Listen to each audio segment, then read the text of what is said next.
Opinions expressed by the hosts, guests, or messages posted in chat are strictly their own personal views and do not reflect the views of Bolin Services, Inc., a 501c3 nonprofit organization, nor does it reflect the views of the sponsors of this program. Political commentary, if any, are strictly personal opinions and should not be construed as endorsements of or opposition to any political party, candidate, or voter initiative by Bolin Services, Inc. This audio-visual presentation is copyrighted by Kenneth W. Bolin. No rebroadcast, retransmission, simulcast, or other distribution of this video or the audio associated with it is permitted without the express written permission of Kenneth W. Bolin. All original content on this presentation is owned in full and solely by Kenneth W. Bolin.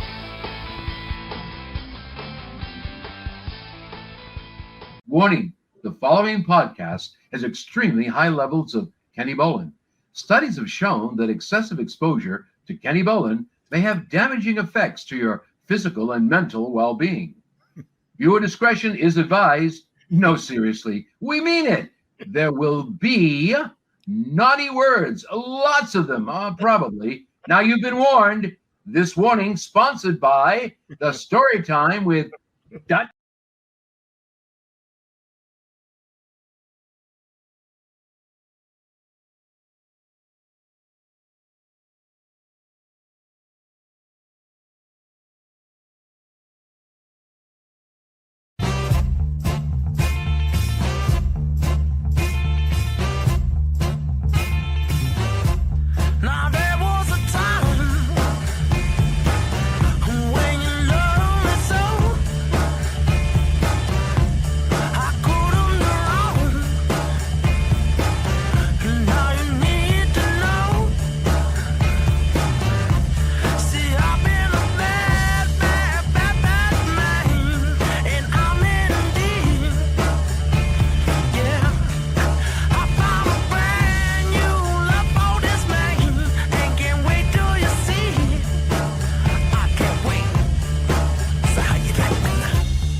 How you like me now?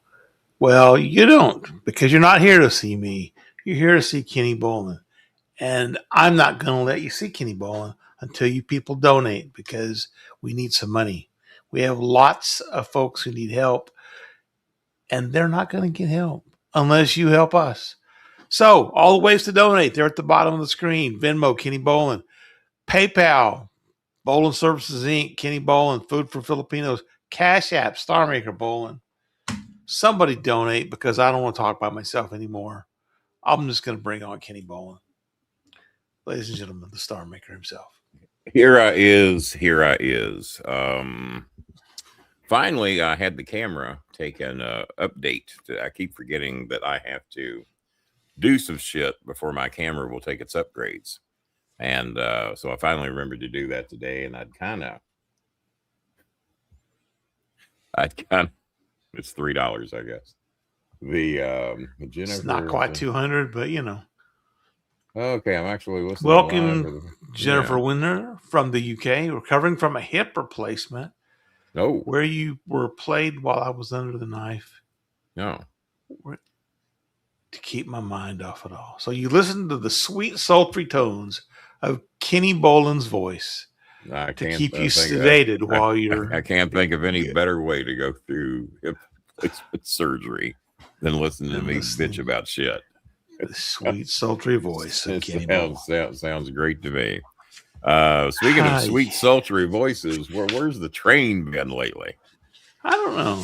Because he woke up thinking all day it was Monday on Tuesday, but it's now Wednesday, and I think he took all those gambling losses in Las Vegas. Now wait a minute. On the run. Wait a minute, Jennifer. You mean to tell me that the surgeon that was doing your hip replacement surgery was listening to this show? I don't know if I would trust that surgeon that would even allow it to be played. Glad I didn't talk bad about the UK or anything. Thank you, Jennifer. We appreciate it. And she has a badge, unlike some people. That tops all the stories I think I've ever seen here.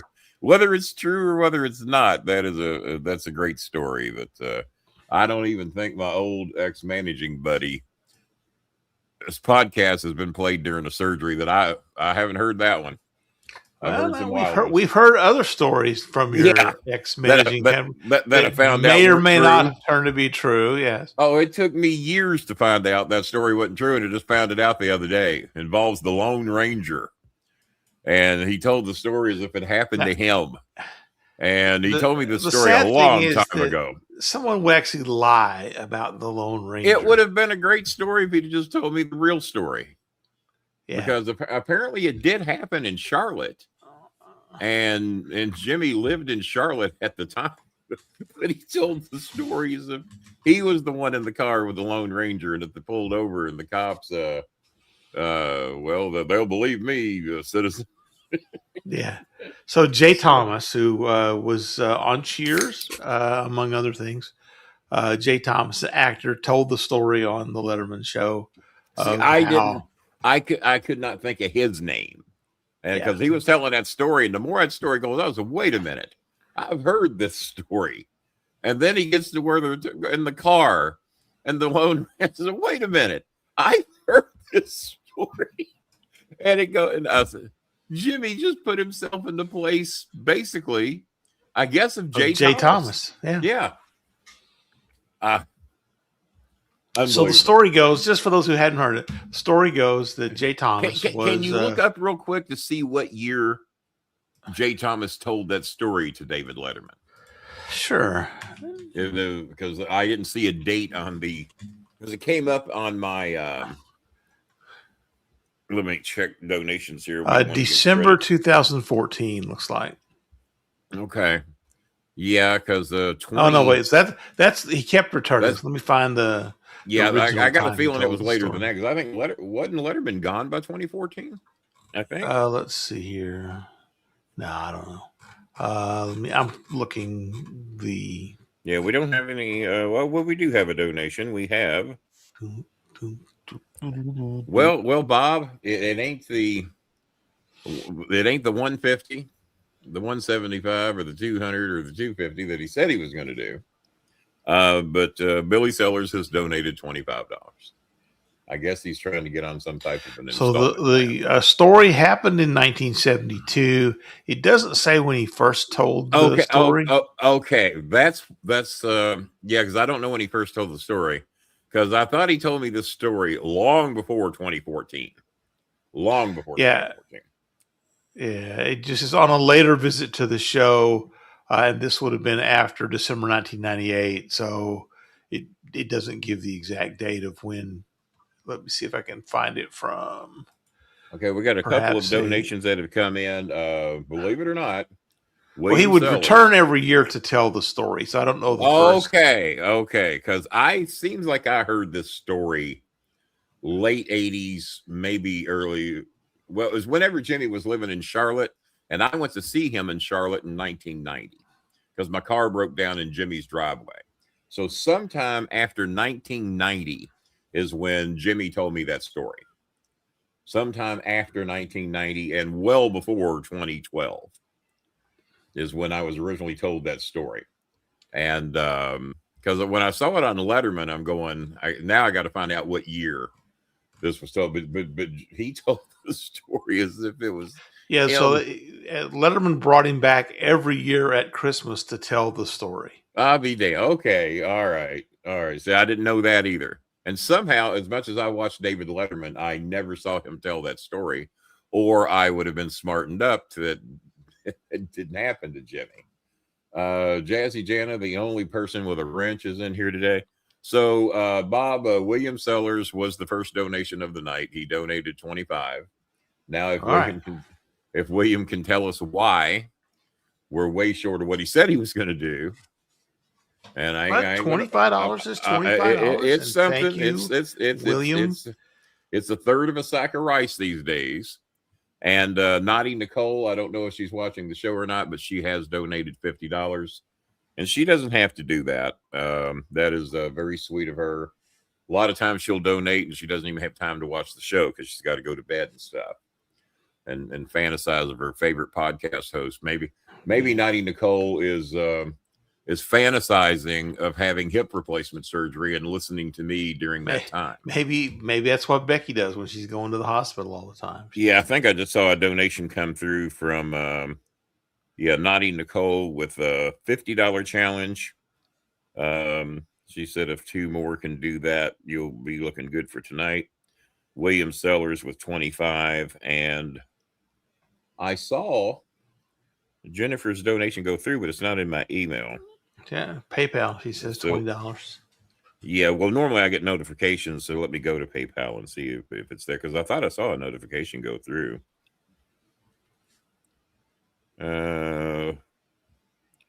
Go ask. Balance. Yes, go ahead. If you have a question, thank you for your donation. Please feel free to ask.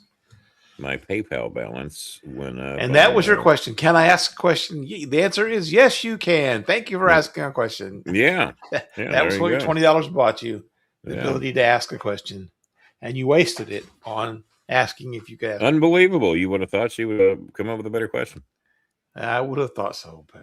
So please ask your question, and then I will tell the story, or I'll recap the story of the Lone Ranger. Actually, no, I won't. You guys look it up on YouTube. Jay Thomas, Lone Ranger Letterman. He tells it way better than I would anyway. Maybe not better than Jimmy Cornette would tell it as if he were in the story, but... Well, I thought I don't see Jennifer's go through yet. You have received a payment of $21.10 from Jennifer Windsor. Which account did you send that to, sweetie? You have received payment from Jen Windsor, and I think it's you received a $21.10 from Jennifer. Let me see if I can see what address that went to. We'll say May. Oh, I think that went to Bolin's. That went to Bolin Services Incorporated. That went to the one with the donation button, and I just got that account fixed recently. So, hello, Eunice. There's Eunice Hello watching again the to show. Angela asking for help. Hello again. Hello, Kenny. I hope you can accept me. Well, You're we'll see accepted. how Yay. we'll Yay. see how You're accepted. we'll see how the night goes. We'll see. Hello to Rain with the nice little puppy dog filter there. Hello to Norlin. It's gone from my account. Okay. Yeah, you sent it to Right. you sent it to the donation button account, which is Bolin Services Incorporated. And I just got that account fixed the other day because they wanted me to re-upload my license and my paperwork to my 501c3. So I was able to get the paperwork uploaded, but I couldn't get my license uploaded. It wouldn't give me a way to do it. So that account was shut down forever. And normally when Anthony Scaramucci donates, that's where he donates. Well, it wouldn't let me make payments, accept donations, process donations. I guess the donations would have went through, but I wouldn't have had any access to them. And I just got that account fixed. Like it was either yesterday or the day before. So what do we got here? All right. So Jennifer's question is, with all the WWE releases. Oh, and by the way, Jazzy Jana just did a $30 challenge herself. So thank you, Jazzy Jana. We appreciate that. She says to put it towards the cause. Before you start your story, let's acknowledge a couple of people here that I've seen their donations. So yes, Jennifer did do the $20 donation. It says $21 and change. It's probably the exchange rate. William Sellers got a membership and a $25 donation. Now, William, if you would, you remember what you pledged. If you would kindly tell us when you tend to make good on your pledge, because it's been a long time to get to 25. If you just can't, and just be honest, out say it, right? I can't do it. I was hoping to, whatever.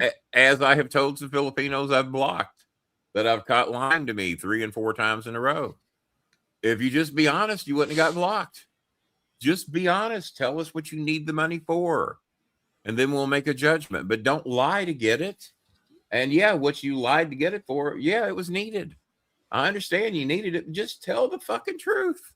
That's all we ask. But yes, honey, we've got it. I don't have the phone in front of me to go, but I have an email verifying that. And Jazzy Jana, always glad to help when I can. Yeah, Jazzy and I keep up with each other on WhatsApp because her Facebook got hacked a long time ago. She lost a lot of stuff, especially stuff to do with her weather and everything there. And so we got the $30 challenge from Jazzy Jana, 25 from Billy Sellers. Don't know what brought him back into the fold again, but if he speaks to us, he can bring us up to date. Let us know if he is the father. We inquiring minds want to know, or they don't. And who else did I say I had donations from? Nicole. Oh, not even Nicole, with the largest challenge of the night of $50. So of pastas. And we didn't make hardly jack shit the other night, did we? What did we make? Like 20, 30? Nothing, basically. Yes, I think it was $30. $10. We made $10 is what we made. Yeah, because the other one in here, and we don't get it till next the 21st, right. The next 21st. Yeah. Oh, that is where we can use some help, guys. We're $16.20 shy of being able to get YouTube money. Today is the last day. We got today and tomorrow for some $5 or a $10 donation. No more than 10, no less than 5. If we got 3 of you out there that can do 5, and then somebody can do 2. So that's what we need to be able to get a YouTube bonus check next 21st. Those come in handy. It really helping us with some last minute requests. It takes care of 2 families' electric bills, takes maybe 3, depending on how big the electric bill is. For you, Billy's membership might have counted toward 3 of that, or 2 of that. So that might. So if we can get at least 3 $5 donations, I think that will put us over. $20 would be great. 2 10s would be that'll guarantee it. Yeah. So if there's anybody out there that can do 5 or 10 in here, like Bob said, a couple of 10s, 4 5s, just to guarantee us getting over the top, that will get us to where we get our bonus check on the 21st next month. Ralu's watching the show. Raluca from Romania. How you doing? Oh, Jesus fucking Christ. Daddy, my iPhone charger is not working. I charge it today. Well, honey, use the other thing you've got. That multi-charger thing you were telling me about. If you got that, better fucking work. Use that. We had a friend of ours from Bangkok that donated a very nice phone and nice charger to Eunice, all the way from Bangkok, and like an iPhone 13 or something like that, and got it. She had taken a liking to Eunice on the show and everything, and she donated a nice phone and charger to her. And so I know you got a couple of chargers. One of them better fucking work. But no, we cannot buy another charger anytime soon. They are not cheap. So let's see here. Let's see. So is Kenny locked up camera wise for anybody else, or is it just me? Please in the chat if you live. No, I see him moving now. Okay. I might have just been very still, very still. Maybe you were just still, even talking in your mouth, not moving. All right, Jennifer's question. Well, there's our Jennifer's sweet question. little... She donated $20. She wants to get her question up. Oh, well, yeah. Well, let's do that. Let's do that. So she says, with all the releases from the WWE, were you ever, and not WWE, but Ohio Valley or wherever, have you ever involved with telling a wrestler they were released? And if so, did anyone take it back? Oh, yeah. Oh, yeah. Oh, y'all are going to love this one. Tell us a story. Here we go. You're going to love this one. I wish this was a $50 story. But I'll tell you what I'll do. And I hate to hold you ransom, but this is a great story. You're going to love this. Because not only did I have to tell this person that he was fired, I'm the one that got him rehired. And I'm not going to say I've never told the story on here before because I can't remember. I would think I've told it, but it is one of the more famous personalities of the WWE, and not John Cena. Because we didn't tell him he was about to be released. We told Rico, but it's not Rico and it's not Cena. Because this person I actually had to send home. But I was also the one that made the phone call to tell him that he had his job back if he wanted it. And he's right up there. He's in that class. So once we get $20 in here, I will tell the story. She's laid the groundwork. We desperately are going to need that $15 to $20. So once we get, and y'all going to love the story. It'll be worth it. It'll be worth it. And so we need to get $20 worth of donations in here. Either 4 5s, two 5s and a 10, whatever. 4 5s. I mean, everybody out here's got $5 goddamn dollars. Maybe not the Filipinos, because they're the ones we're here trying to make money for. So, and I'm sure a lot of you are getting your notifications late. I did not send out links to anybody tonight. I just wrote those, like Naughty Nicole, Donald Flowers, a few others. Donald ain't donated in a coon's age. And I don't know how. Let me find out. Echo. How long do raccoons live on average? Raccoons typically live between 12 and 16 years. Well, that ain't bad. Longer than I thought.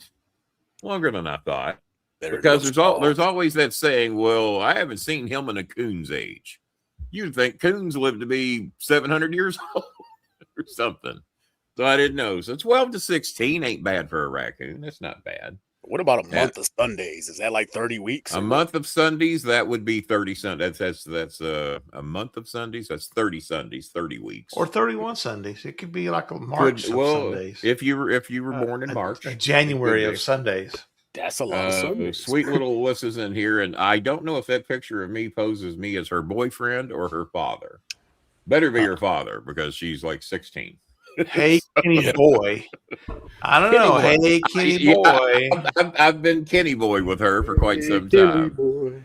Yeah, look at all these hearts. Hey, Kenny boy. Yeah. Love. Well, she'll be 18 eventually, folks. She'll be 18 eventually. Hey, Jen, how you doing?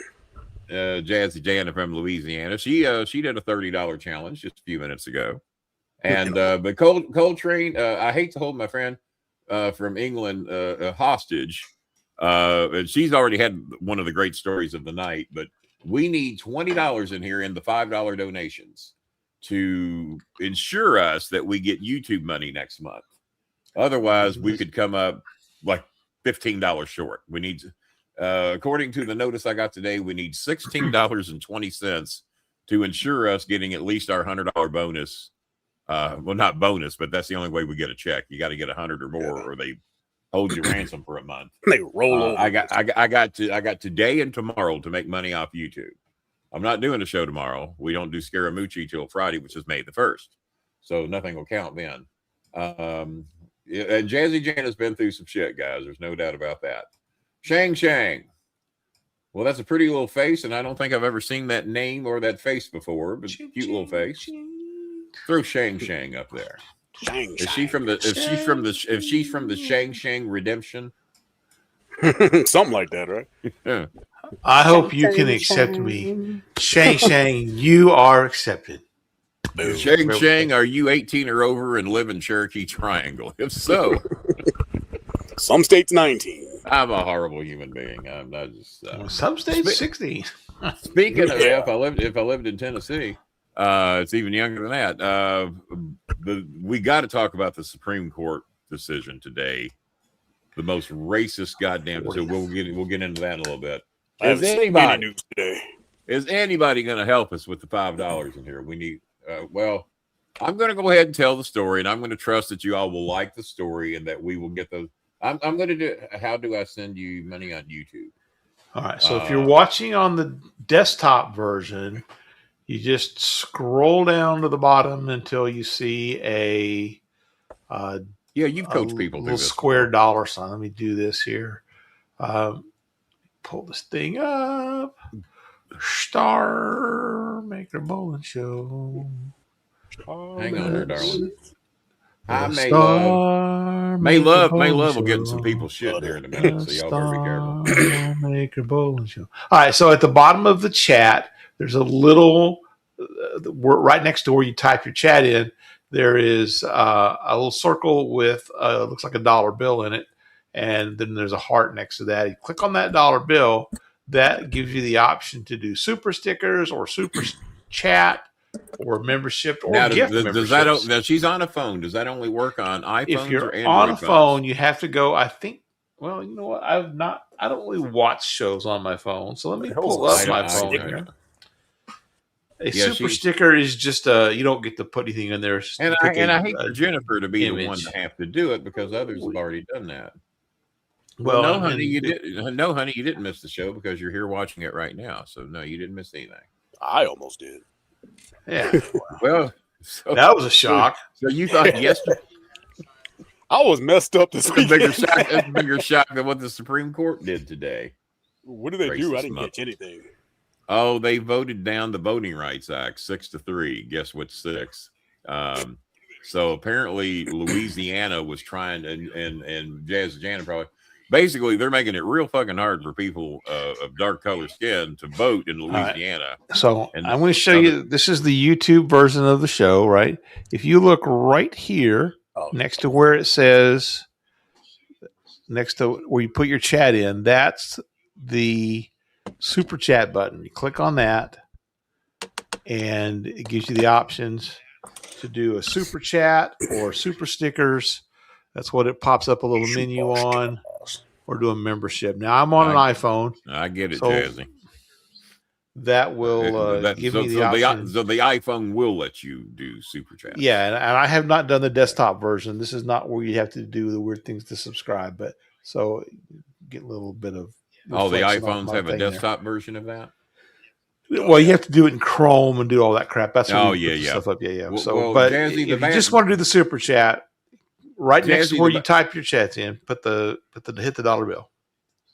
Yeah, Jazzy. The bad thing is that a lot of other states are going to follow. Apparently, Florida redistricted where there's like 3 little counties that get any Democratic say or any black say whatsoever. Let's face it: if you're white and in Florida, you're probably not a Democrat. We need a national gerrymandering ban. Well, and I'd be the first to agree with that. That is what we need: is a national, independent group that's not going to be making political or racial decisions, and give everybody a fair shot. But that's the last thing Trump was in heaven today when he found out this went through, because now he thinks they got a chance to keep out the hostile takeover that was about to come from the Senate and the Congress, especially the Congress, because Congress is supposedly more of the overseeing body of what that crooked fucker can get by with and what he don't. So it's going to be an uphill battle. There will be some court battles between now and November, but it's not going to be easy, especially with the 6 white races. Well, not 6 white racist fucks. We got the black guy that thinks he's 5 white racist fucks and a coon. I said it. Well, there you go. There you go. Better for you to say it, and then I disagree with it. So Jennifer did 5. Not sure what that is in dollars. It's a little over $5, isn't it, Bob? Or is it? I think it's probably it's close. It's close. Pounds to dollar. Pounds to dollar. 1 pound sterling equals $1.35. So $5 is about $6.50. Jazzy Jana, honey, I hate to ask you, but can you do 5? And that'll be 10 of them. And then we just need 10 more. And I'm not going to ask anybody to do more than 5 or 10. And maybe Jazzy's got 5 on her, and lay the groundwork here, and then I can tell this story about because I was not told to fire too many people, but what this person did happened on my watch, and I got a phone call and said, "Is that person with you?" And I said, "Yeah, they are." And they told me what he did. I said, "Oh, you got to be shitting me." And I said, "You thought he'd known better than that?" And I said, "Well, he didn't." And tell him he's fired and to go home. And we were doing a personal appearance at a shopping mall, and then we were supposed to go do a personal appearance at Six Flags Kentucky Kingdom to lay the groundwork for a big match that was coming up there. And then we were supposed to go around the counties and promote some big matches that were coming. And it was me and this particular bad guy at the time to promote some matches we had coming up against a good guy. So if Jazzy can do 5, and then anybody else in here that is not Filipino, if they can do 5, just a couple of you, we're trying to make $20 to make sure that we get our bonus money. Well, it ain't really bonus money. It's just the money that we've earned through YouTube views is what it is. And these little donations go into that group. As a matter of fact, Bob donated 10 last week when Sunday. I didn't even know he was watching the show. And on top of helping various people. Sunday, that was the show I missed. I knew there was something that. Sunday the one you missed? Yeah. Well, I need to quit doing Sunday shows because that one didn't do very well. So, and but that was awful nice of Naughty Nicole to come in here. We didn't see her in the chat room, but she did send over the $50 challenge tonight. So we really appreciate that. Oh, and Robert Palmer donated a 20 at the end of the night. Yeah, he donated 20 at the end of the night. So, and I think he's done it again. So yeah, let's give Robert Palmer $20 credit for tonight because he's donated twice. But his donations always come in way after the show. He never get a chance to watch it till afterwards. So yeah, let's give us credit for $20 from Robert. So that's 40 from England tonight, Robert Palmer. And so Jennifer, how long have you been watching the show? What is it about the show that you like? And what did your surgeon, Coltrane might not have got to hear this. This young lady, Jennifer Windsor, who's well, here's her little $5, whatever that adds up to. It's close. Oh. Mm-hmm. She just had hip replacement surgery in England.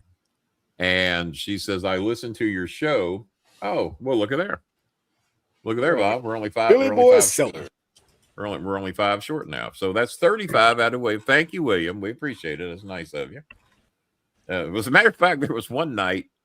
It wasn't William, but somebody donated over $700 in here back in the COVID days. Do you remember who? Yeah. Does anybody remember who that was?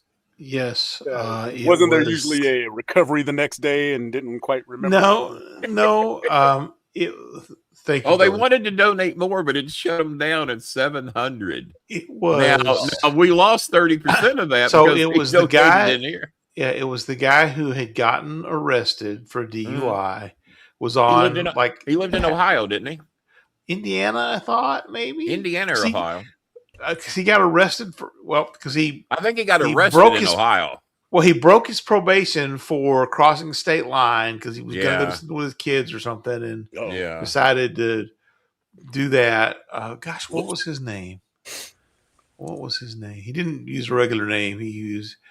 It wasn't Boondah. Boondah was the one that had to go to bed every night at 9 because for some reason I thought Boondah was somewhere down south. Well, Boondah popped in here not long ago and pledged $80. Fake Boondah. Fake Boondah. That was a fake Boondah. Okay, that fake Boondah pledged $80. Regular Boondah wouldn't go over $290. Gosh, and so we're $5 short to get where we need. William did 10 on top of the 25, so he's done 35 for the night, and Jennifer has done roughly 26 for the night. But Jennifer, if you can, tell me how you got to start listening to the show, and how did you talk your surgeon into putting our show on there? She said that her and the surgeon listened to this podcast. I don't know if it was live or on Memorex. I don't know which, but they listened to this show during her surgery.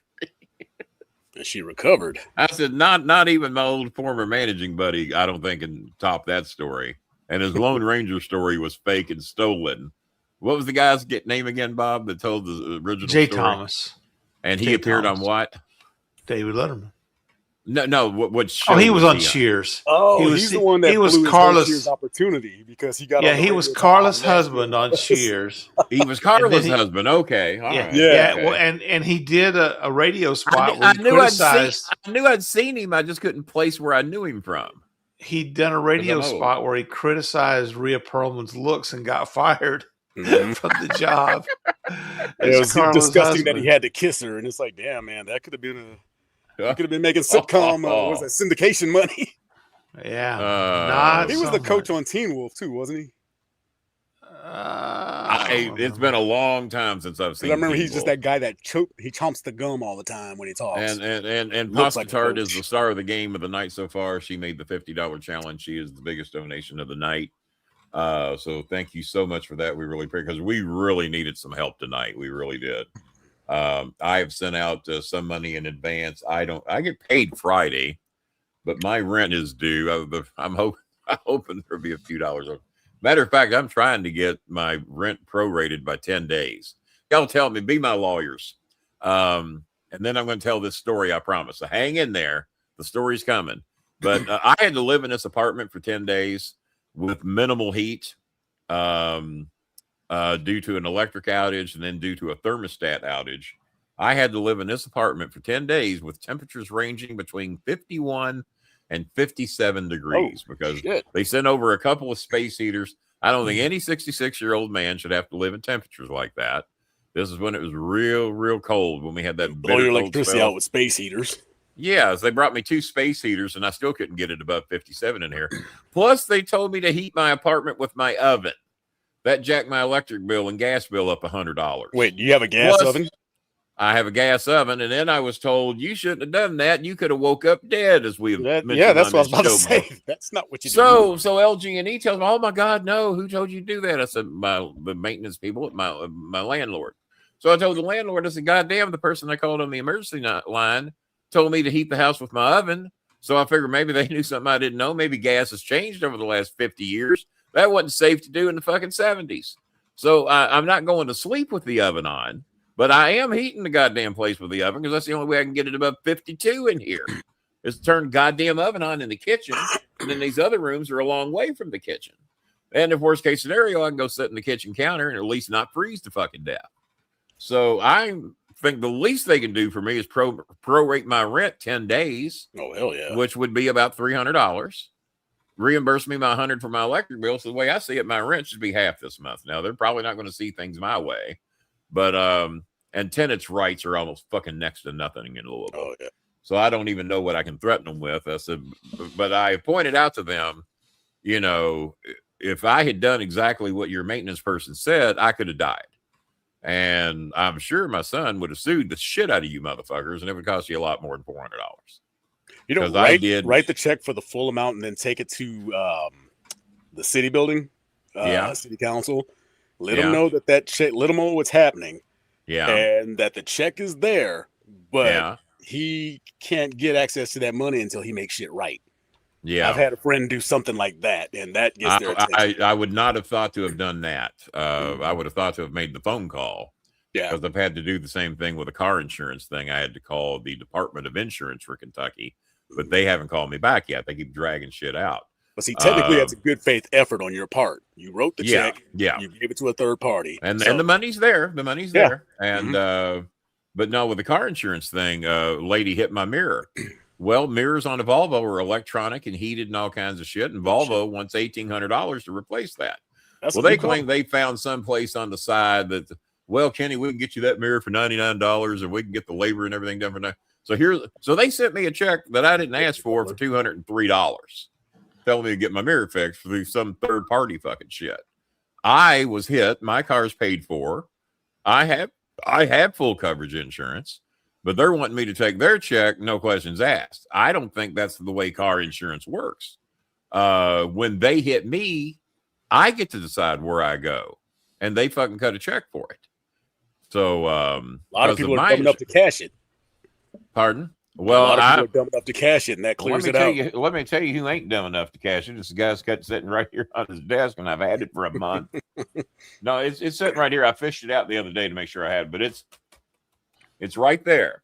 And that's why they sent it to me, hoping I'd cash it. I guarantee you that's why they did that.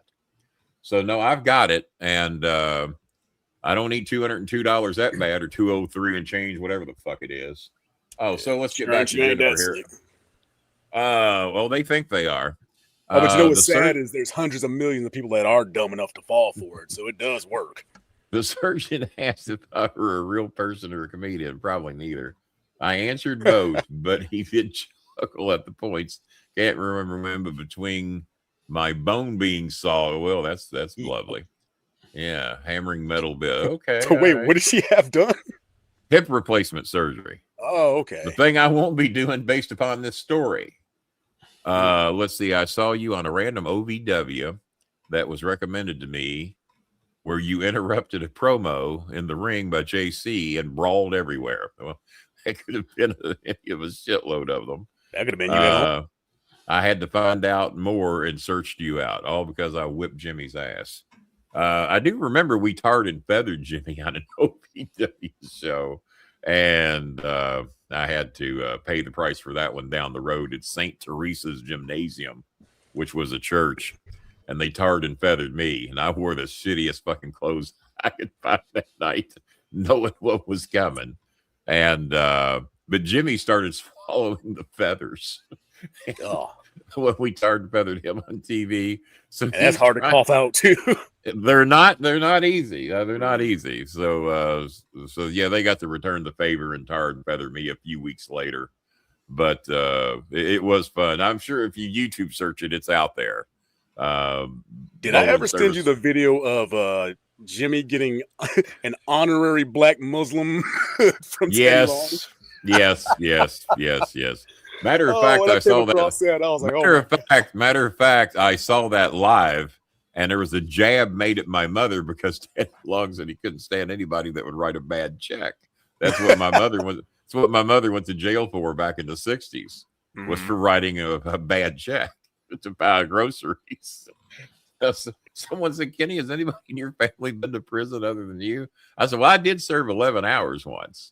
When they accused me of masterminding the Great Kroger robbery, and I had none of the stolen merchandise. Well, years later, guess who had bought some of the stolen merchandise from Adrian Reynolds?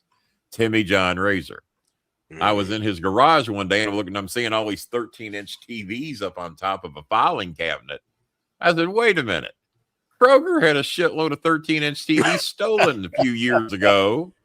Where did you get these?" Oh, man, Adrian Reynolds sold them to me.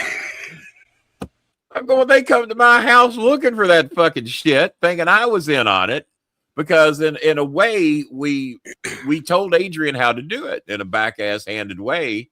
Like, goddamn, man, we got to do something about security around here. So any dumb fuck could just hang out in the back, wait for Kroger to close. They could clean us out. You just said it in the presence. Yeah, in the presence of Adrian Reynolds. It was me and Keith Coble. So they arrest me and Keith said that we matched because they caught Adrian. And he said, well, Bolin and he sang. He sang like a fucking canary.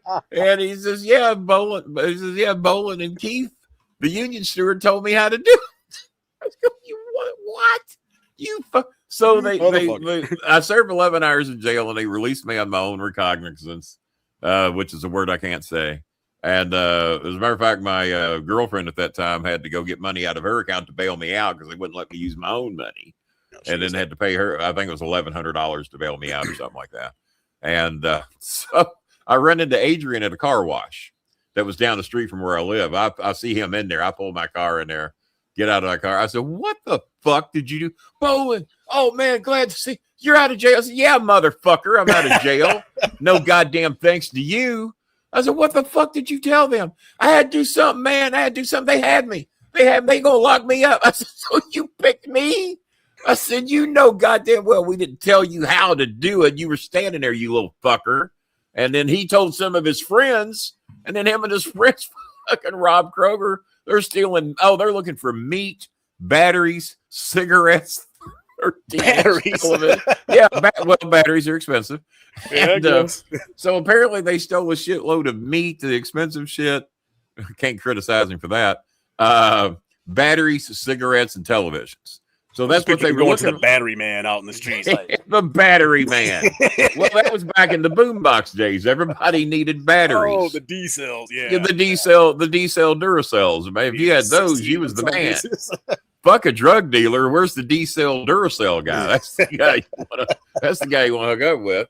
So you're getting 2 stories for the price of 2 here in a minute because we still don't have another $5 in here yet. Jesus Christ, you people are hard. So I ain't bailing y'all out. Y'all got to do it, y'all. So they come to, one of the police officers doesn't want to be there, knows damn well I didn't have anything to do with it, knows him. And the other officer's name is Willie Douglas. I'll never forget his name. Oh, he's got a hard on for me like I'm fucking Vanessa Del Rio in the 70s, man. He's got it bad for me. He wants to get old crisp and clean Kenny Risen at that time. Oh man, he's been deceiving us, this fucking international gangster. We're gonna lock him up, throw the key away. So he knocks on my door, and they're there to arrest me. And I go, you what? This is 1984. I just started with Royal Prestige. I had quit Kroger. Good thing, because I'd have been fired for that one. So they tell me what they're looking for. And they ain't got a warrant or nothing. I said, well, you're certainly fucking welcome to come here and take. Oh, you probably got everything hid by now. Yeah. Well, if you came with a warrant. Yeah, I've got everything. I knew you were coming, so I hid everything. Jesus Christ. So I said, no, do what you got to do. Fuck. So they walked me across. So I think they're just going to walk me over, fingerprint me, and let me go back home. Oh, no, they had to make a big production, put me in jail with another guy who's a fucking nut job. They're thinking he's going to scare me into talking or something. I'm just, just stay the fuck away from me. Just come back and that motherfucker's unconscious. I'm on the top. I'm on the top bunk and you're on the bottom, and we're going to keep it that way. So finally, about 11 o'clock the next morning, I get out and then never to see a jail cell again. And they ended up firing Willie Douglas, and he took a job in Florida. A name like that, is that a brother or is that a white dude? He's a white dude. I guarantee you, if there's ever a little miniature fucking 5'10", 180-pound Trump supporter running around in Florida, if he's still alive, it's him. He was a few years older than me. I was 24. He was probably 29. Oh, he was that fresh out of the academy. Little young punk ass little bitch. Yeah. But the thing about it is that we had been friends, very good friends, because I used to play Frisbee with all the police officers in the street. And so 2 of the other officers that were there, like, Kenny, we know this bullshit. Just play along. Willie was assigned this case. Just play. And they're fucking telling Willie to his face, this is bullshit. But they were there to make sure things didn't get out of hand, I guess, because they knew I could have beat his fucking ass. Yeah. So that's that story. So that's your bonus story. Now, we really need that extra $5 if somebody can do that. Even Billy Sellers has done 35 tonight, guys. Whoa, Billy ain't saying much. I was looking at the list of super chats. I didn't realize you can actually go way, way back and read the list of super chats to try to find the name of that guy, and I couldn't find it. But I am going to try something that we haven't tried in a long time. What's that? Just in case it might work. Yeah. Jerry May, Jerry May, Jerry May. Oh, we haven't done that. Where'd that name go? Well, I forgot about that name. Because remember, we haven't heard him from him in forever. But yeah, he used to be, if you'd say his name 3 times, like Joe Henry, he was the Joe Henry. Like Joe Henry. He was the original Joe Henry. He sure was. Yeah. That still tickles me. I don't know why. I'm a grown ass. And good Chris just quit donating. And I asked him, I thought he was hurt. I kept explaining to him, man, we just want to know you're okay. So I sent him $1 request to see if he, would acknowledge that he's still alive. Come here from Jerry. It ain't working tonight, darling. I will never podcast again if Jerry May shows up in here with a donation. I will never podcast. Somebody out there is making a fake Jerry. Somebody out him up right now. Somebody out there is making a fake Jerry May account as we speak. Jerry, put it down. Come on. Yeah, whatever it takes. So Jerry May, I totally forgot about that name. I'm sure I could research it on PayPal because he always donated on PayPal.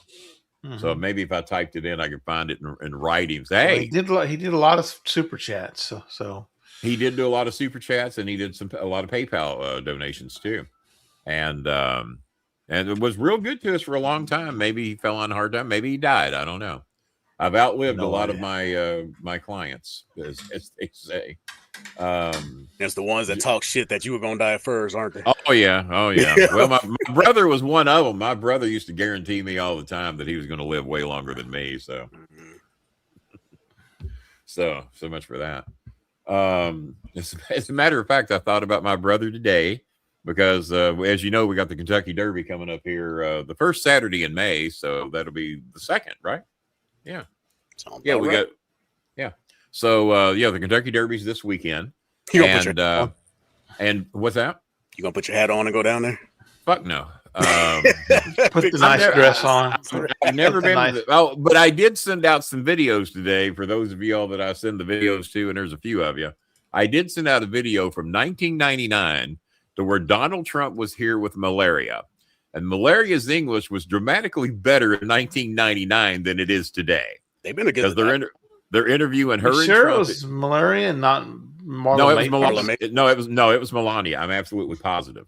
Oh, that's right, because they broke up in like 92. Because they introduced her with her Slovenian last name. So she's standing there with Trump 1999 at Churchill Downs. And I probably sent it to you, Bob. I'd be shocked I didn't. And they're interviewing Trump and Melania. I'd be shocked if I watched it.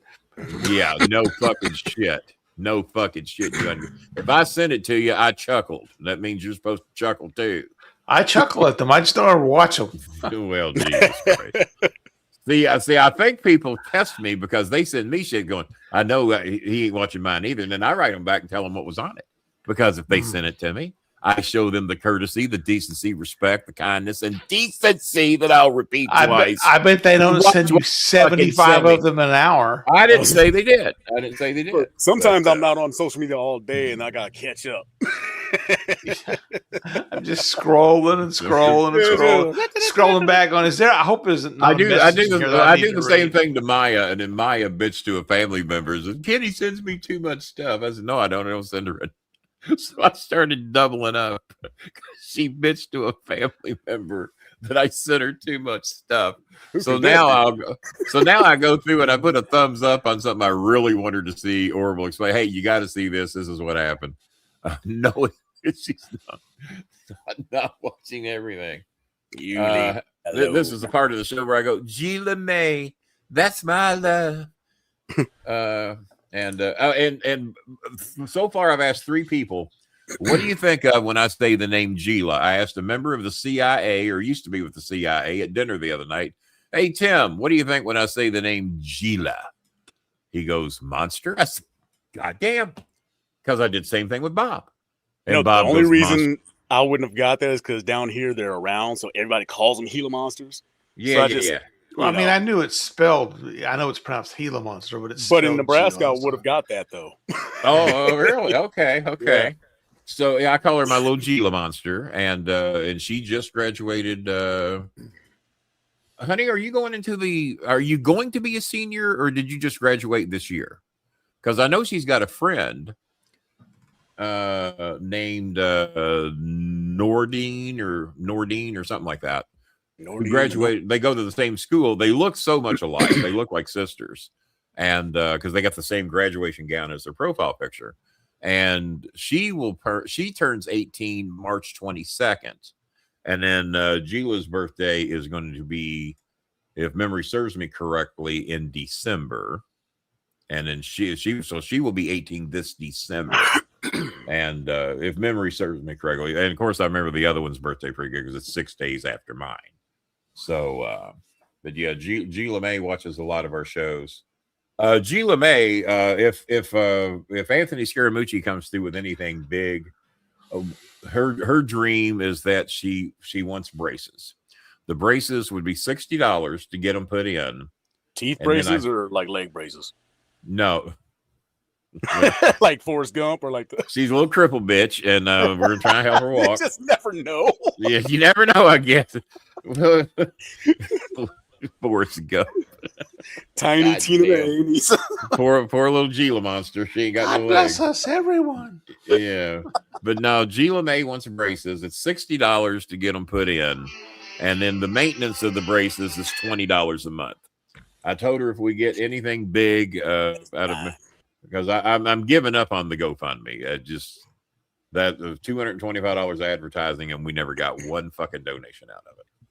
So that $225 would have fed a lot of people and paid a few electric bills. You get more percentage from that than you do from this, or how does the GoFundMe work? From GoFundMe? Yeah. How much they take a percent? They take a percentage, but I don't even remember how much. I don't remember. It's not horrible. Maybe it's 1.75% or something. I don't remember.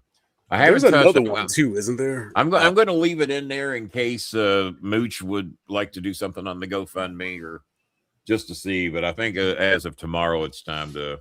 I don't even know how to transfer the funds. I got to look into it and figure out how to do it. But yeah. So I have never been more disappointed in a GoFundMe that was advertised. A lot of people know we're doing it. Everybody on LinkedIn knows we're doing it, and all I got on LinkedIn were scammers trying to charge me $225 to tell me how to make more money. I just now revived that. I forgot I had LinkedIn. None of them wanted to do the work first and then get paid. Not a fucking one of them. Yeah, so it's $2 or 2.9% on GoFundMe. Oh, that's plus 30 cents. Oh, is it? Okay. What about in there? What was it called? Kickstarter or something like that? Is that the same thing, or is that just for projects? I've never used Kickstarter. Yeah, Kickstarter is just for like projects and stuff typically. Yeah, or rich people that can afford it but need your money anyway. So I'm going to start reaching out. Or scammers who want to pretend like they got something and they don't ever deliver it. Yeah, no, I don't. Movie never got off the ground. Cheska's had her account hacked like 2 or 3 times. She said somebody snatched her phone the other day. Oh, so she's having to borrow phones, and we certainly don't have the money to be buying another one at this point. Interesting. So hang in there, Jennifer. We're getting ready to tell the story. I think it's very early in the morning for her over there. She says she's in bed. It would be 6 hours ahead. So, TC from the NC with a $10 donation. Tick from the Nick. And Daniel Emily with 15. So I haven't heard that name in a while. But we do need 5. We do need 5 more in here, though. We do need 5 more in here, and then we'll be where we need to be. So Jennifer, say something, and if you're here, I'm getting ready to tell the story that you asked. So, you know Sid Udy's kid. So Sid Udy, or AKA Vicious. Sid Vicious. Yeah.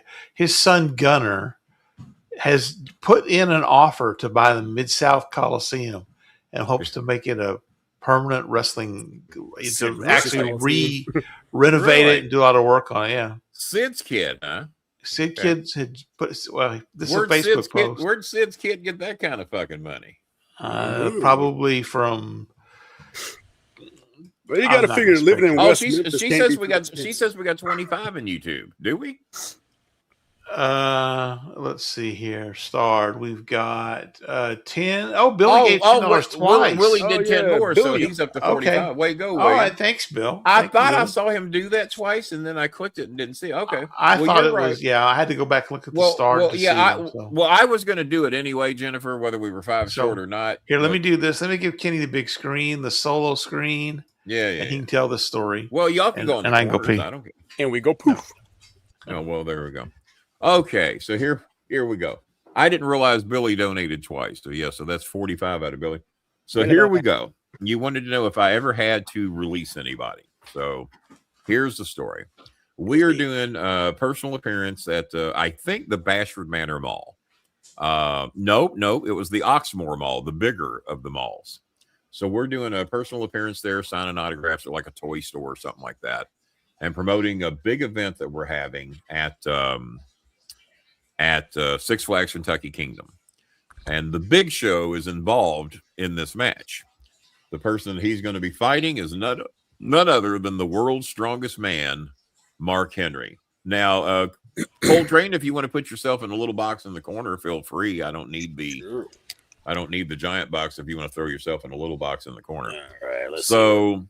So we have the world's strongest man, Mark Henry, and the Big Show has just been sent down here. Big Show thought he was going to be here for a couple of weeks, and I had to be the one to tell the Big Show, no, you're going to be here for quite some time. Mark Henry thought he was going to be here for just a couple of weeks. He thought he was down here helping out. No, Mark, they sent you down here to lose some serious weight, just like the Big Show. Both of you going to be here for a while. No, man, no. And so I'm asking Big Show to go do some personal appearances with me. He says, Kenny, I get $10,000 in appearance. I said, well, for our sponsors, we do our personal appearances for free. He's laughing his ass off at me. He ain't going to do no fucking personal appearance. He's, no, man, I get 10 grand. Which one is Mark, this? That's Big Show. Okay. So he's refusing to go do personal appearances with me. And told me I could get fucked is what Big Show said. Oh, nice. And then Mark Henry is not overly thrilled about doing it, but he goes ahead and does it anyway because he's actually a member of Bolin Services. We're just going to be feuding with Big Show, and but that feud hasn't started yet, and so he and I could have appeared together. So a Big Show basically tells me to get fucked. I called Jimmy. He says, no, I wasn't doing the appearances with Big Show. I was booking his appearances, and I was trying to book him at the places where our sponsors go, and plus a lot of gas stations that were looking to come aboard as sponsors. Said they would like to have Big Show come and sign autograph. He tells me to get fucked. I called Jimmy, and he said, well, what did he say? I said, he told me to get fucked. He said, did he now? He said, well, make a phone call. So Jimmy calls Jim Ross. Jim Ross calls me. He said, what did he say? I said, he told me to get fucked. He says, let me make a phone call. And he calls me back. He says, Kenny, he says, I spoke to the Big Show, got it all fixed. I said, how much does he want for an appearance? Oh, no, he ain't going to be charging. I said, okay. I said, where do you want me to book him? He said, well, here's the deal. He says, Kenny, I'm going to have you book him every day next week. And I want you to book him at as many gas stations as you can get him in. And I want you to book them all to where they're 2 hours apart. I said, well, each appearance is 2 hours. He said, yeah, I know. He says, so you book them 2 hours apart. And for every autograph session that he's late at, we're fining him $250. Oh, he said, so, and the way you're going to book it, he's going to be late for every one of them. I said, oh, shit. I said, y'all do realize I'm the one that has to work with him, don't you? He said, that's all right. You'll be fine. So I'm booking Big Show up and down Dixie Highway, Shelbyville Road, Preston Highway, at as many fucking gas stations as I can find. And I'm booking him. And who's not going to take him for free? They're all going, you want the Big Show to come and sign autograph? Hell yeah. Because Big Show was a pretty big deal, man. They sent him down here to get in shape, learn some fucking moves, learn how to do some shit. So, but he thought he was going to be here 2 weeks. So did Mark Henry. So this even haven't gotten into who's getting fired. This is just laying the groundwork for it. So we're building a feud between Mark Henry and the Big Show, the main event. All the towns we're going to, and towns that we've got that normally draw 150 to 300 people are now drawing 700 to 1,500 people. At these high school gymnasiums, they're packing the fucking place to see Henry and Show. We know we ain't the ones fucking drawing the crowd; it's them, but we're reaping on the payday from it. So I book easily for every one of them. He was fined, God, $2,000 or $3,000 over all the places I booked him at, and mathematically he could not be on time and get into any of the places, and so he's really fucking hot at me now. So we do television, and Big Show has now been ordered to sign autographs for everybody to the arena. So they're making him stand out in front of the at the ring for 2 hours from 6 o'clock to 8 o'clock because we opened the doors 2 hours early for some fucking reason. And Big Show now has, and no one wants his autograph because everybody that wants it's already got it. They went to the gas station and got his fucking autograph. So he's sitting out there deep planning, right? so he was sitting there signing his autograph on the ring apron because nobody wanted, it didn't have anything to do. So he's just out there looking like a fucking buffoon for 2 hours. And I think they said like 3 people walked up asked for an autograph because everybody wanted his autograph already had it. So that lays the groundwork to where we're going. So now they got me and Mark Henry going around promoting the feud with the Big Show that's coming up. And I think Litchfield, Kentucky is the first big town we're doing that normally drew 200 or 300 people when we'd come. And that was a nice crowd for a little house show. But now this fucking thing has sold 1,500 tickets. They're selling standing room only tickets for this high school to see the Big Show and Mark Henry in the main event. And it's me managing Mark and Big Show. And so Mark Henry runs into somebody at one of the malls that is an old business partner of Danny Davis's. And he used to be a part owner of OVW with Danny Davis. I can't think of his name. If Chris Schmidt was in here, he might know who the fucking name is. But it's somebody that Danny fucking hates. Jimmy fucking hates. And it led to bitterness when there was a split. He has started up some bullshit company, is also running shows at the Louisville Gardens before we did. Pardon? Was his name Ian? No, no, it wasn't Ian because they recruited me from Ian. Yeah. And but whoever this guy was, he was a former business partner with Danny Davis. And Danny hated him, Cornette hated him. So out of the fucking blue, while we're doing these personal appearances, this guy comes up, approaches Mark Henry, and he says, "Hey man," and so, yeah, I'm good friends with Danny Davis and everything. He says, well, I'm on the phone with Danny right now. He says, "Here, let me say hi to him." And he puts Danny Davis on the phone with the former business partner, Harry Schmargenford. It was either Jimmy or Danny that was on the phone. I think it was Danny. And next thing I know, I get a call on my phone, and I'm kind of brand new to the cell phone world at this time. I get a call on my phone. "God damn it, you're there. Is Mark near you?" I said, "No." I said, "He's over off in the corner talking with somebody." "Yeah, we know who the fuck he's talking to." "God damn it, he put him on the fucking phone with Danny Davis. Danny hates that motherfucker, and he put him on the goddamn phone with Danny. That stupid motherfucker. Fire him right now." I said, "Do what?" He said, "Over there."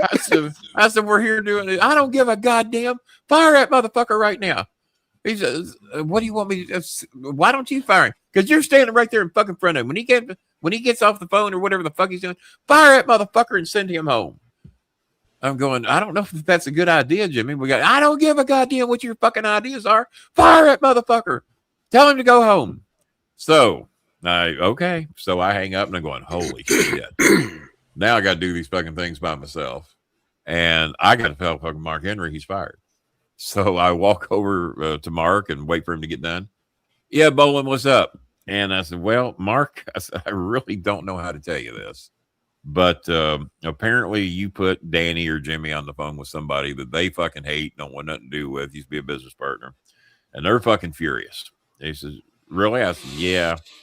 I said, "They're real fucking furious." And I said, "Mark," I said, "they have told me to fire you." I said, "I am so sorry." He looks at me. "You fucking kidding me?" I said, "No, Mark. No, I'm not kidding." I said, "They told me to fire you." I said, "I am so sorry." I said, I wish there's something I could do." "You're fucking kidding me." I said, "No, Mark, I'm not." I said, "They told me you're fired."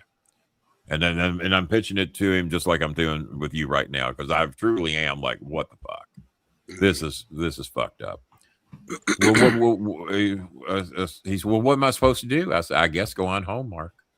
Get you a plane ticket and go on home." "All right." All right. So he grabs his bag. Well, I guess I'll go on home. I said, well, Mark, I said, you and I are fine. I said, but you need me for anything, give me a call. I said, but, I'm so sorry. And so I guess I'll go.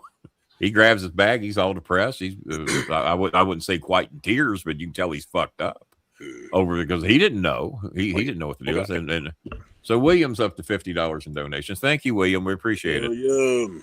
This proves you had the money all along. So, no, he's just bringing a card for that baby. that could be too. So now, is this the same story that John Cosper? Haven't you heard me talking about you for the whole show? Of course, I noticed you, Gila Monster. We noticed the Gila Monster. Is this the same whole story segment that John Cosper told? No, On this the is the story Letterman show.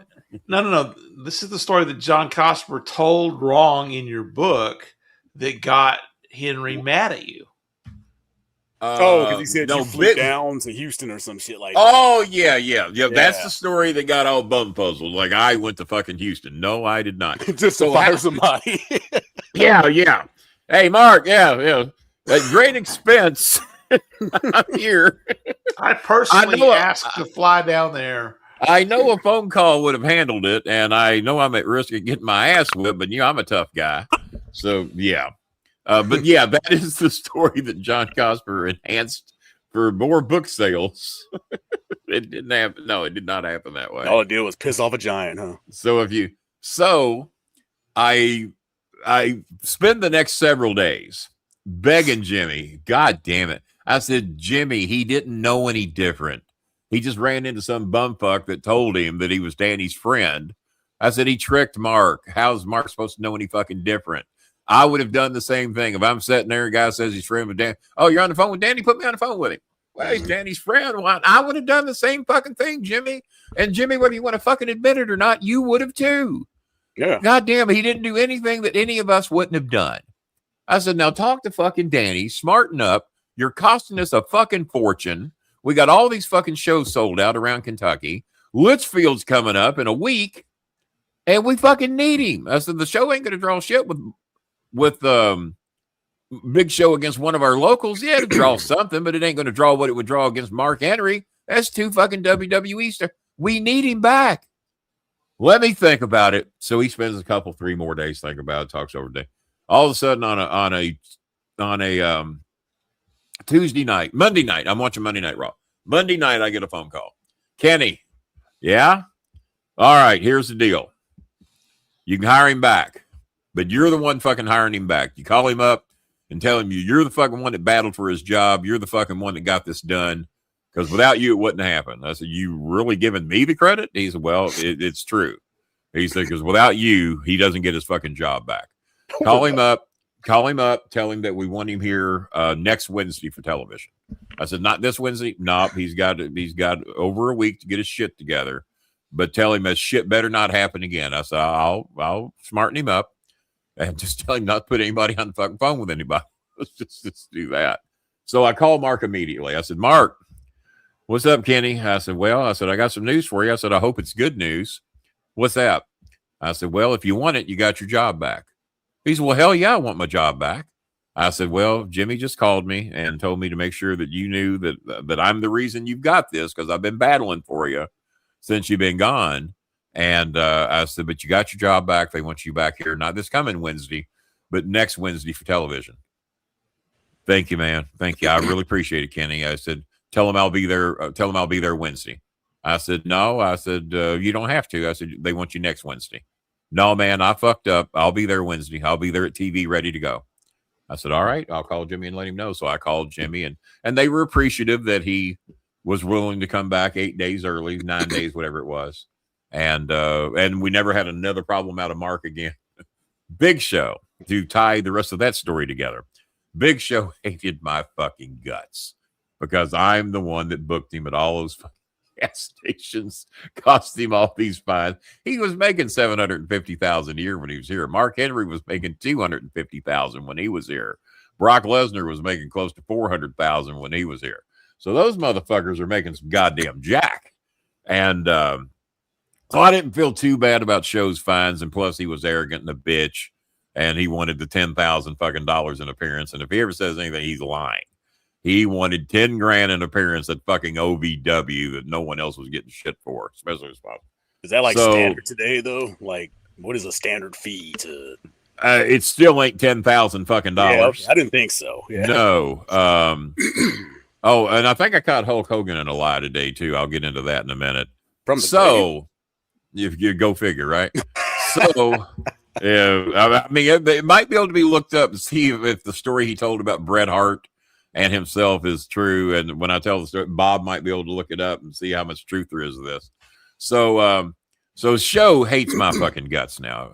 So what does Jimmy do? Jimmy says, Kenny, I got you and Big Show booked to do appearances in Indianapolis. We're going to be doing the state fair up there, and I want you and Show to go up there and promote it. I said, okay. I said, how's that going to work? He said, Show's going to be giving you a ride. You don't even have to spend your own gas money. I said, do what? And Show just bought like a Cadillac Escalade or something. I think he's got an Escalade. Whatever he can fit in. Whatever he can fit in. And he says, yeah, you're going to be riding with Big Show. I said, you do realize he hates my fucking guts, right? He said, I don't give a fuck. He said, he's going to be a fucking professional. And you go up there, and he says, you don't pitch in on gas. He's going to pay for your fucking hotel room. Nice. That's all shit. I said, you trying to get me killed? I said, I'm going to go to Indianapolis, and guess who body they won't be able to find? I said, it's going to be mine. I said, that motherfucker going to kill me. And nope, Kenny, you'll be fine. So Big Show's going to pick you up at your house. So he's got to come to my house and pick me up.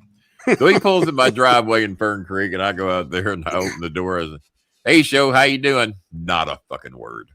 I get in the car and sit down. Just seething. He doesn't. No, not a fucking word. And so we're leaving Louisville. We cross the bridge. Still not a word. We're going through Southern Indiana. Not a fucking word. And I don't think I had my cell phone on me. And I said, so he says, so I guess I got to, so the first words out of his mouth are going through like Seymour, where Rip Rogers lives. He says, so I guess you got to know, I guess, you know, I got to pay for your fucking hotel, don't you?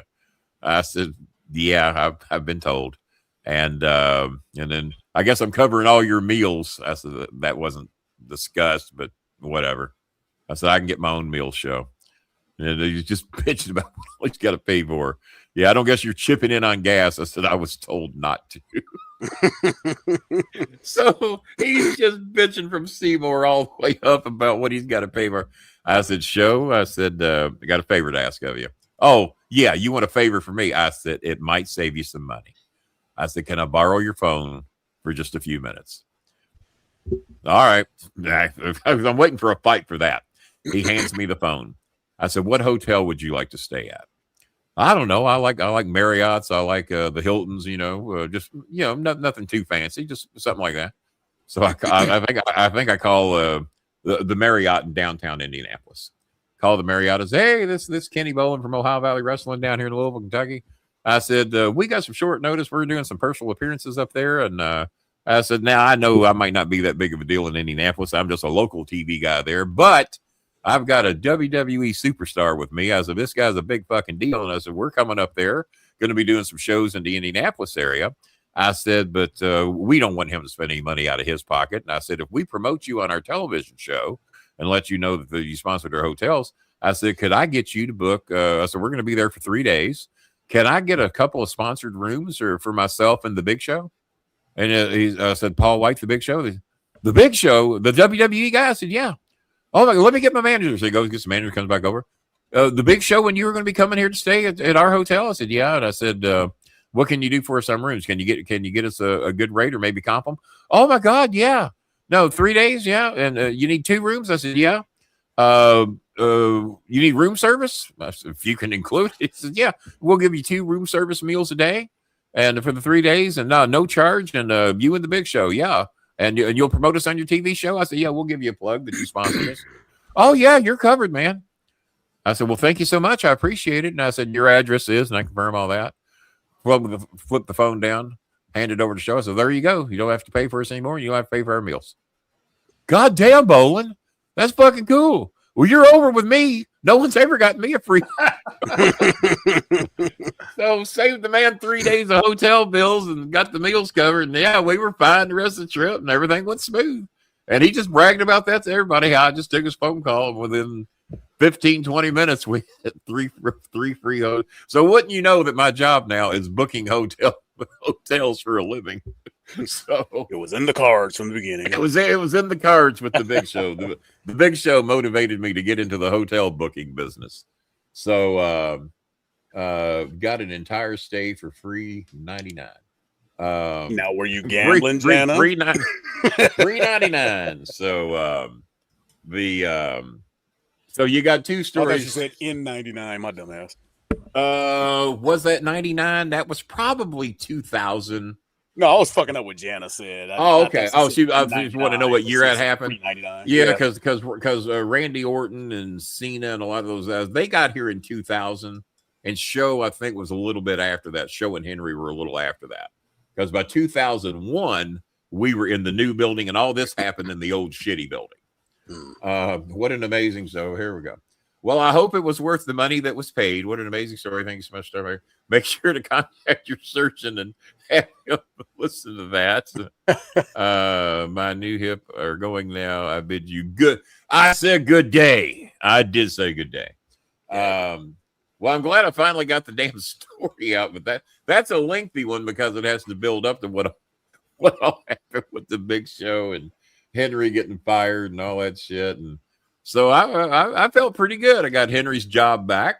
And, he's never donated to this show. I remember I asked him once during COVID, Kenny, you got your charities, I got mine. You just worry about your stuff. And that was as far as I got with getting a donation out of Mark Henry. He was on the show? He has done the show a couple of times. No, he didn't tell me that. But I mean, he didn't tell me that on the show. He told me that when I reached out to him before he did the show. You were, as a matter of fact, that was long after he told me that you got your charities, I got mine. You just worry about your shit, and I'll worry about mine. Well, he had to get his chicken fried steak the last time. I remember. He did, and then remember he did the show outside somewhere, wasn't he? Yeah, he was in a park. Yeah, he was in a park or something, and he was yelling at him. And well, he was scared I was going to die because I'd been real sick, and he's, man, I guess I better do your show before you die. Wasn't that sweet of you? Very kind of. But if you get right down to it, WWE was pissed at Mark, Jimmy. I don't know that Mark would have necessarily got his job back. I think he owes me 30% of his salary that he's made since 2000. Now, why was that such a huge deal to grown-ass adults, though? Well, that's just it. You weren't dealing with grown-ass adults. There you go. This was two guys that used to work together. They had a split, and then I think they called it Kentuckiana Wrestling or something like that. And he starts running shows at Louisville Gardens before we did. And then his company failed and they kind of went away. And then we started doing the Louisville Gardens after that. And Mark had no way of knowing nothing of that. No, he had no fucking way to know any of that. It was not his fault. And but it took me every bit of a week to get them to let me call Mark and offer him his job back. That's how you know Jimmy's autistic right there. Yeah. Well, yeah. Well, other shit too, but yeah, the other shit will lead to it. But holding a grudge over something somebody didn't even know, that's stupid. But then again, I got a guy sitting next to me, makes $750,000 a year, has been for a little while. He's got the Cadillac Escalade, he's got everything in life going for him, and he's mad at me, hates my fucking guts because Jim Ross made me book him all over Louisville for personal appearances. But I guess he held the grudge against me because I'm the one that told Jimmy Mark won't do the appearances. He wants $10,000. That led to the call to Jim Ross, got him heat with Jim Ross. He gets blistered by Jim. Now he's got to do all these fucking appearances and to put them in their place and let them know that you ain't the fucking big deal you think you are. Well, humility goes a long way. Yeah. So, and that shit got put on me. So when you hear people say, well, Kenny had no stroke at OVW, he didn't do shit. No. That's anytime they wanted somebody to take the fucking heat for something, I was normally the guy that got to get it. And what do? They put me in to get heat with two of the motherfuckers that could easily kill me in a goddamn two of the largest men on the planet. Yeah, two people. There were some people down that WWE sent down that I was not scared of and would have fought them in a heartbeat, and they know who they are. The two of them that I wasn't going to whip were Mark Henry and the Big Show. And to be honest with you, I didn't really want to go head to head with Bob Holly either, but I had to let him know I wasn't scared of his ass because I'm just going to assume he don't want to lose his job. So he can talk all the fucking shit he wants. Every tough motherfucker has a vulnerable spot. So it's right. The back poke. Well, it's also the back pocket if they think they're going to lose their job. That too. So, or the eye poke. Yeah. So, well, I hope Jennifer enjoyed those stories that led to some uncomfortable times for me, to say the least. So Cash App, Jazzy Jana donated on Cash App. Daniel Lemley donated 15. TC from the NC donated 10. Naughty Nicole with 50 plus 25 from William Sellers, and then another 20 in here from William. And who did that last 5? Was that William as well? I think that was him again, wasn't it? Okay, so so William ended up doing 50, so he tied Naughty Nicole for the night. And but yeah, Louis, the Supreme Court fucked us good today, Bob. You got anything to add to that? National gerrymandering. Well, I say fucked us. It certainly fucked people with dark skin or anybody that doesn't want basically what they've done is as long as you want to vote for white Republicans, you're good to go. I mean, I understand that you can't draw districts around racial lines, right? Mm-hmm. Although they did. They always have, right? And so, especially Florida, it would be one of those things where you'd say, if it was really intent on not drawing districts strictly on racial lines, then I'd say, okay, that's a good thing. Now, if it's, hey, by the way, we can draw these districts and you won't get any representation at all, that's where the problem comes. Shang, you look mighty young, honey. You might be the representative of your family. How old are you? What grade are you in? And what is it that your family's needing? Write my inbox. Let me know what you're needing. Let me know what grade you're in, because that is a mighty young looking face. I'm assuming you go to school. Yeah. Besides that, you also need to put prayer, cry face. Yeah, please get all those in. The cry face was like springing out of but my Gila monster has not turned 18 yet. But as Bob has said from that picture, if she used to walk up to me at a restaurant, I'd swear to God she's 22 or 23. And I've video chatted with her and her family a few times. It ain't the best of living conditions. It ain't the worst, but it certainly is not the best. And we try to do what we can to help them where we can. But she says people make fun of me because of my teeth. That's, well, at least you have teeth to be made fun of. There you go. So you got that going for you. And I've looked at her teeth, and are they perfect? No, but who does? And but in the Philippines, braces are a big deal. Even Eunice has had braces just about through her whole life, and maybe there's some government programs out there that do a little bit to help. But Gila, she said, that's my dream. I would like for people not to make fun of my teeth anymore.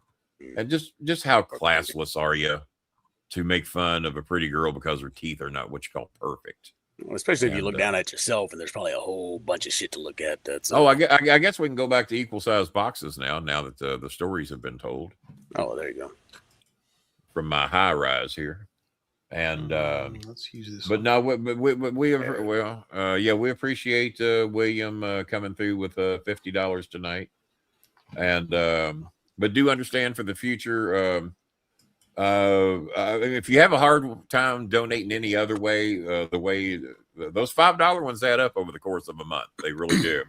Last month we earned $157, which that one hit on the 21st, and 157. I mean, 50, 100.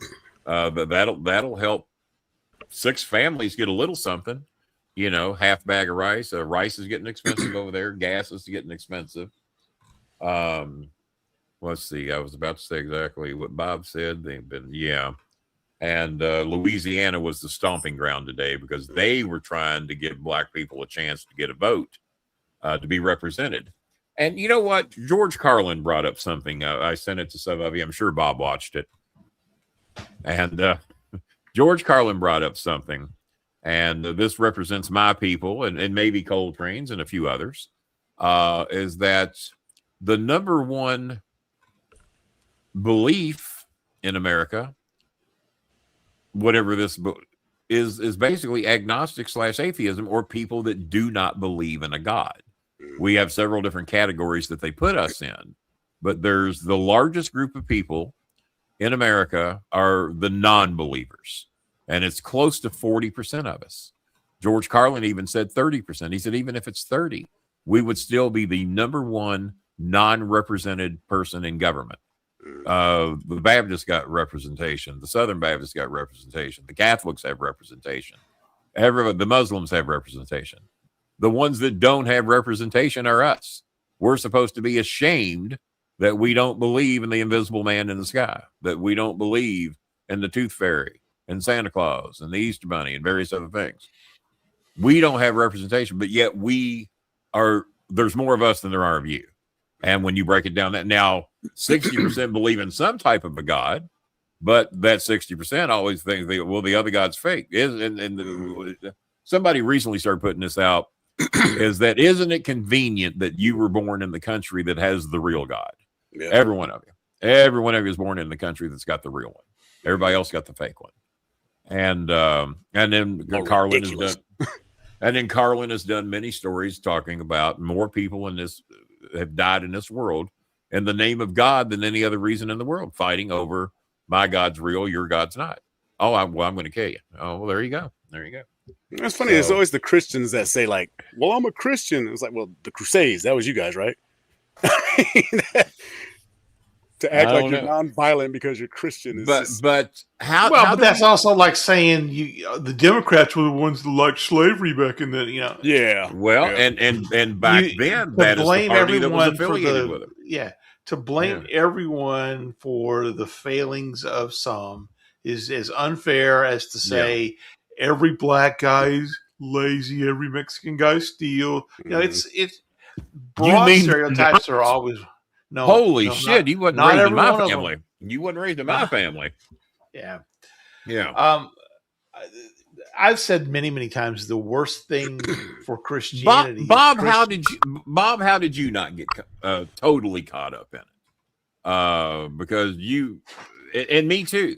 I was raised by nothing but racist Southern Baptists. My parents were not at all racist. Now the area that I grew up in North Texas in the 1960s racism was all over the place.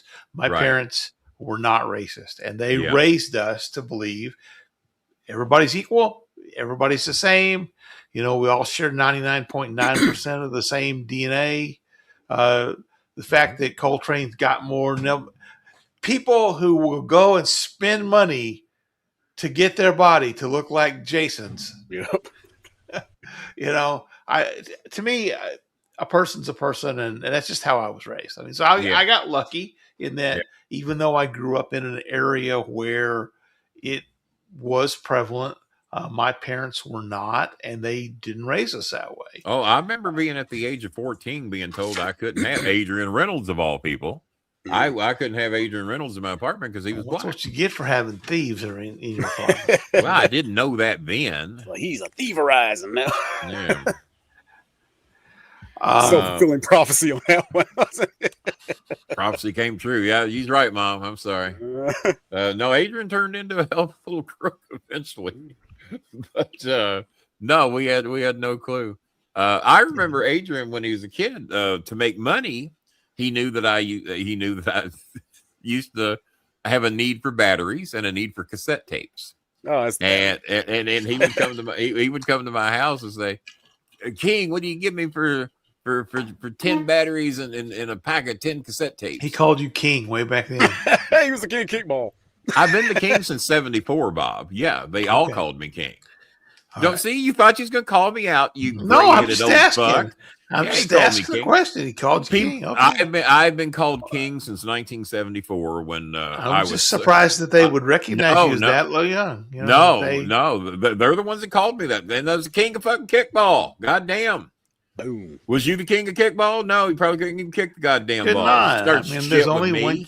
There's only one king of kickball. I always kick that so much way high up in the air where it just get caught. But it got some air. But you know, you were like you're the Pat McAfee of kickball. I'm the Pat McAfee. Well, they would do it too bouncy, you know, so you get some air. You get underneath it. And boom, yeah. I preferred playing kickball with the soccer I always like to balls. bunt during kickball. I didn't like those big rubber fucking balls because they'd hit the wall and bounce. Yeah, that's what it was. Those 4-square balls that go. Yeah. Oh, those some bitches. Yeah, the ones that if you hit somebody in the sweet spot, they make that. Sometimes we would play with a. Sometimes we play with a soccer ball, and if you really laid into one and lined one into somebody, they'd fuck you up. We used to use the Super Ball, just for dodgeball. That would be. It hit you just right, like it was like the perfect. I think I sent some of you a clip today of a ball that hit. This was in Major League Ball, or was it? No, I think it was college. Somebody hit a high fly ball to center, and the outfielder loses it. This wasn't the old hit the glove and went over the fence by a couple of feet. This goddamn ball comes down in dead center field, and I've sent it to some of you. It hit him, and I think it was a college game. Hit him dead in the center of the fucking head. The ball bounces in the air 20 feet if it bounced one. 20 fucking feet in the air, goes over the wall. The announcer says, "Oh my, that's going to be a ground rule double." I said, "No, it ain't." I knew immediately what that rule was. I've seen that one happen before. And no, it was a fucking home run. The ball landed 20 feet from the fence. But it hit him in the head and went 20, 30 feet in the air and fell over the fence. The ball was nowhere near going out. Jesus. And I'm saying he had to have been 15 to 20 feet from the fence. And it hit him in the top of the head. And this was no AI shit. It was just the fucking announcers were blown away. This was an old clip. I don't know when it happened, but it was a college game. And did you see that line drive that went into the pitcher's jersey? Yes, I saw that the other day. How the hell does that happen in science? He couldn't. I've seen that happen twice now. That's the second time I've seen that happen. I have never seen that before.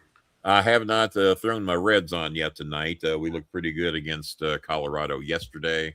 I'll be getting caught up on all my Major League ball here in a little bit.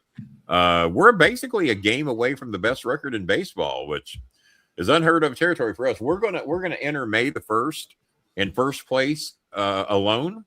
We have not done that. We haven't entered May in first place since 2002. That's a lengthy drought for the Cincinnati Reds. That's a whole life. 20-something years. What, 24 years? Yeah. So longer than my kids have been around. And we never get off to a good start. Never. So if we're playing 500 ball at the end of May, we're normally fucking lucky, and then we got to kick it in gear in the second half of the season. But the whole Central's playing pretty good ball, but a couple of them have fallen back a little bit. The St. Louis Cardinals have run into a bit of a rough patch. The Pirates, finally a bit of a rough patch, because the Cardinals and Pirates and Cubs were just all right there. But fortunately, the Cubs met the Dodgers, brought them back to reality a little bit. And the Rangers, boy, the Oakland A's, what's going on with the fucking the A's have had the whatever they are? The A's have had the Rangers number for like the last couple of years. So have the Pirates with the Reds. The Pirates have owned the Reds for years. I don't care how bad the Pirates are; they'll beat the Reds 3 out of 4 every time. And it's a curse. And I think we got to get Danhausen involved. We got to get Danhausen. I wanted to call him last week during my travels. Like, uncurse this shit, man. I think the Mets have won 3 in a row now. I think. Well, just in time to get Anthony on the show, because we did not want him on the show with the losing streak. Get him in a better mood, exactly. So, yeah, I haven't heard any negative news out of that camp yet. I'm going to check with him tomorrow, and hopefully everything will be okay. And 5:30 in the afternoon and all that shit. He did. I did write him today and said, I just heard you mentioned on CNN. Or was it MSNBC? It was MSNBC. Oh, it's Deadline White House. So Deadline White House is, I think that's MSNBC. And Deadline White House says, yes, with Anthony Scaramucci with the quote of the day, said that Donald Trump has a crush on Pete Hegseth. I said, well, that adds up. That is up. Apparently, he got his ass grilled, and then I saw the protesters of the war getting to him in the hall, telling him what a fucking war criminal he is. You're going to prison, you piece of shit. Yeah, give that smug fucking look all you want. Your ass is going to prison just as soon as we get some people in here to charge you for your fucking war crimes. You bombed kids. You're getting our soldiers killed. Fuck you. You just letting him have it when he come out of that Senate hearing. Just a bunch of women in T-shirts just eating him a new. Well, probably shouldn't say it that way. Well, chickens always come home to roost, don't they? Now, what time we got? Bob, you want to do a total on the donations? From our real quick, whatever it is, add 20 from me because I got to bounce real quick, but I'll do that after the show. Okay, thank you very much, man. Appreciate it. Here in the room tonight, we've got $5 from Jennifer Windsor. We got 10 from Billy Sellers, 10 from Billy Sellers, and 5 from Billy Sellers. That's 25 in the room. 25 in our regular standard donations. 50 from Nicole, naughtiest of all the naughtiest of all the Nicoles. Yeah. $20 from Jennifer Windsor. $30 from jazziest of all Janas. $20 from the Simply Irresistible Robert Palmer, and $20 pledge. Better make it happen from the Jaded Zen. The most jaded. If anybody's going to fuck us over, if anyone's going to fuck us over, that's the guy right there. So 20, 40, 60, 90, 100, and 65 in the room, and another 25 or $30 in the super chat. So thank you all tonight. You've managed to feed one person. Just so you guys know, I took care of Vanessa's electric. I took care of some cooking gas and stuff for Jenica. Jelly Bean. Jelly beans. There we go. Jenica Jean, our Jelly Bean. So those are a couple things I just took care of out of my own pocket. So when we don't announce Bob's donating, it's because Bob is donating directly. So plus Bob has 500 laying in the GoFundMe too. We thought would spark some people to do some shit. We did do that, and a $10 super chat last Sunday. So it was last Sunday, and so at least and we got one more day to calculate YouTube views and shit. So we should be slightly over $100, but that gets us a check, and that 100 shows up. You know, if you got a couple of families out there struggling, it comes in handy. I'm hoping Anthony can do some good things for us on Friday. It might not happen on Friday. Sometimes it's 1, 2, 3 weeks down the road, but as long as we know it's coming, that'd be good. And if we can get him to do what he did last year, that'd be a help. But I'm going to ask him to double it. I'm actually going to ask him to do a lot more than that, but he might need some help to do that. But as I will pitch to him tomorrow, we're not asking for Pokemon money. So, but you said he has talked about that on some shows, huh? I know he's just mentioned it in passing that his son, and that he was actually proud of his son for doing so because it's like a once in a life. It's a one of a kind thing. How many people say they own a one of a kind thing? Even folks that own copies of the Declaration of Independence, there are copies of them. It's not the only one ever Declaration of Independence. So what's the big deal if it's just a copy? Apparently there was only one of these cards ever printed. And so it's not like there was an original and then a bunch of them. By the way, print all these thousands of cards. I might be canceling getting my passport when I see what they're doing to some of those now. Well, I got mine already. Fortunately, I got it with the pre-ugly mug. You got the pre-orangutan version. This is mine. Yes, I've got my passport there ready to go. I'm probably going to order mine. I think you have the option not to have to take Dick Lick's picture, especially if you're not in the Washington area. So, from what I understood. So, he always has this like picture.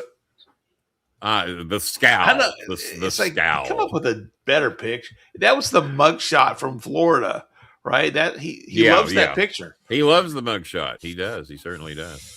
Well, I'm going to hop off here real quick and catch the Abby Phillips show. See who's going to get me worked up on there today.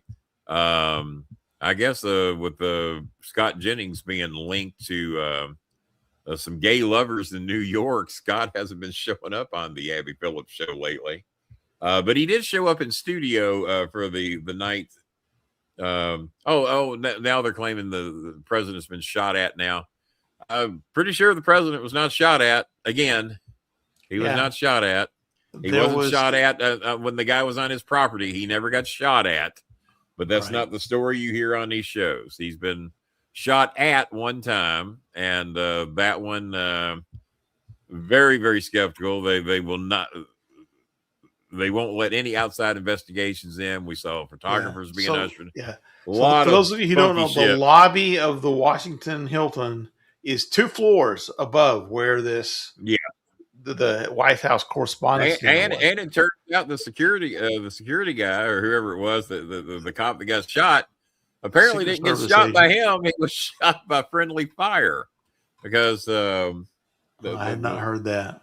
Oh yeah, that was on a lot of the news stations today. That was on NBC as well. Is that apparently the bullet that went into the chest protector apparently did not come from the gun of what the shooter had, and he tripped and fell. He wasn't even tackled. They said that he was tackled he was not. He tripped and fell, and then they pounded on him after he tripped and fell down. Why they raped the man and stripped him naked, I don't know. I'm pretty sure he didn't storm the thing naked. But yeah, they're thinking that the gunshot was friendly fire because they said it appears that it did not come from him. Maylove, you never did tell us what H8X stands for. Do you want to lay that one on us real quick? No,